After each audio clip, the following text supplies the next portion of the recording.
6 তারিখে 6 আগস্ট 2024 তারিখে সর্বমুঠ 35,133 ঠিকাভিত্তিক শিক্ষকক সরকারে এক পদক্ষেপ জড়িয়তে এখনি স্পেশাল রিক্রুটমেন্ট ড্ৰাইভৰ জড়িয়তে নিয়মীয়া কৰিব ওলাইছে আৰু এই নিয়মীয়াকৰণৰ প্ৰক্ৰিয়া আমি পূৰ্ণ সমৰ্থন জনাইছো। এই প্ৰক্ৰিয়াত আমি 2021 চনৰ পৰা নিযুক্তি পোৱা আৰু তাৰ পৰৱৰ্তী সময়তো নিযুক্তি পোৱা শিক্ষকসকলক সবকে হাঙুৰি ধৰিছে আৰু এই 35,133ত গোটেইখিনি 2012ৰ পৰা এতিয়ালৈকে যোনে ঠিকাভিত্তিক শিক্ষক হিচাপে নিযুক্তি পাইছে সবেই আছে আৰু আমিও 2021ৰ পাছৰ পৰা 2024 লৈকে যোনে নিযুক্তি প্ৰাপ্ত কৰিছো সেইখিনিও আমি হুমাই আছো।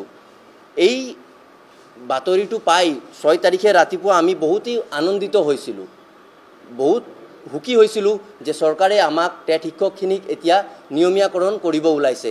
কিন্তু যদিও আমি আনন্দিত হৈছো কিন্তু আমাক এই নিয়মীয়াকৰণৰ প্ৰক্ৰিয়াত আমি বঞ্চিত হৈ ৰবলগীয়া হৈছে আৰু এই বস্তুটো আমাক বহুত আঘাত পাইছো। এই বস্তুটোত আমি কিয়নো এই বস্তুটোত চৰকাৰে এখনি শৰ্ত মানি দিছে যে এইটো হল 5 বছৰৰ অভিজ্ঞতা। আজি মই এখন কথা আপোনালোকক জনাব বিচাৰিছো, যোৱা জানুৱাৰী মাহত এখন চৰকাৰে অপশন ফৰ্ম এটা আমাক সহি কৰিব দিছিলে।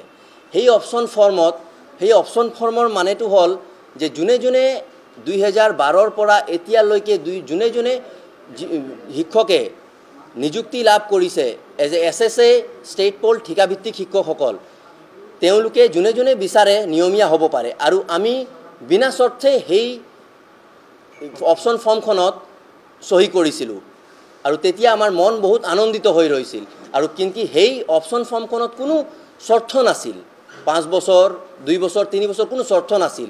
কিন্তু 6 তাৰিখে যি বিজ্ঞাপন আমি পালো তাতে 5 বছৰৰ অভিজ্ঞতা বান্ধি দিয়া হৈছে। এই তাৰ ফলত আমাৰ শিক্ষকসকল সাংঘাতিক অনিশ্চয়তাত ভুগিছে। আমাক যেন অনুভৱ হয় আমাৰ ভৱিষ্যতে আমাক সংকটৰ সন্মুখীন হ'বলগীয়া হ'ব পাৰে। কিন্তু মই আপোনালোকক জনাও যে আমাৰ মাননীয় মুখ্যমন্ত্ৰী মহোদয় আৰু শিক্ষামন্ত্ৰী মহোদয় সময়ে সময়ে আমাক এই কথা কৈ আহিছিল যে এই নিয়মীয়াকৰণৰ প্ৰক্ৰিয়াৰ পাছত এই স্পেশাল ৰিক্ৰুটমেন্ট ড্ৰাইভৰ পাছত কোনো ঠিকাভিত্তিক শিক্ষক অসমত ৰৈ নাযায়, সকলো ঠিকাভিত্তিক শিক্ষকক নিয়মীয়াকৰণ কৰা হ'ব। সেয়ে আমি এই প্ৰেছ মিট জৰিয়তে আমি এই বিষয়টো মাননীয় মুখ্যমন্ত্ৰী আৰু মাননীয় শিক্ষামন্ত্ৰীক দৃষ্টি আকৰ্ষণ কৰিব বিচাৰিছো আৰু পুনৰ বিবেচনা কৰি আমাক যাতে উপকৃত কৰে আৰু মহোদয়ক আমি বিনম্ৰ অনুৰোধ আৰু নিবেদন কৰিব বিচাৰিছো যে আমাক এই 5 বছৰ অভিজ্ঞতা ক্ষেত্ৰত আমাক ৰেহাই দিয়ে, যেহেতু আমাৰ 5 বছৰ অভিজ্ঞতা হোৱা নাই 2021 চনৰ আৰু তাৰ পৰৱৰ্তী সময়ত আমাক যাতে ৰেহাই দিয়ে। সেয়ে আমি ইয়াৰ আপোনালোকৰ জৰিয়তে আমাৰ বাতৰিটো প্ৰচাৰ কৰি যাতে আমাক উপকৃত কৰে। আমি সেই অপশন ফৰ্ম যেতিয়া আমাক দিছিলে, মই কৈছো যোৱা জানুৱাৰী মাহত যি আমাক অপশন ফৰ্ম দিছিলে তাত কোনো শৰ্ত বানি দিয়া হোৱা নাছিল। তাত চৰকাৰে যোনে 2012ৰ পৰা তাৰ পৰৱৰ্তীৰ সময়ত আজিলৈকে যোনে ঠিকাভিত্তিক টেট শিক্ষক হিচাপে যোনে নিযুক্তি প্ৰাপ্ত কৰিছে তেওঁলোকে সকলো আবেদন কৰিব পাৰিব বুলি আমাক জনাইছিল। ৰিক্ৰুটমেন্ট ড্ৰাইভত সামৰি লোৱা হৈছিলে তাত আমাৰ যিখিনি 2021 আৰু তাৰ পৰৱৰ্তী সময়ত যিখিনি ঠিকাভিত্তিক শিক্ষক নিযুক্তি হৈছে তেখেতসকলৰ এই 35,133ৰ ভিতৰত সময় আছে।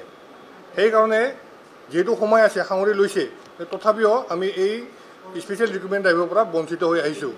সেইকাৰণে আমি মাননীয় মুখ্যমন্ত্ৰী ডাঙৰীয়া আৰু আমাৰ মাননীয় শিক্ষামন্ত্ৰী ডাঙৰীয়াক আমাৰ মানৱীয় গুণ আৰু সহানুভূতি অনুযায়ী আমাক যাতে এই স্পেচিয়েল ৰিক্ৰুটমেণ্ট ড্ৰাইভত আমাক সামৰি লৈ আমাক নিযুক্তিৰ পদটো যাতে উলিয়াই দিয়ে, যাতে আমি বহুত আশাবাদী হৈ আছিলোঁ।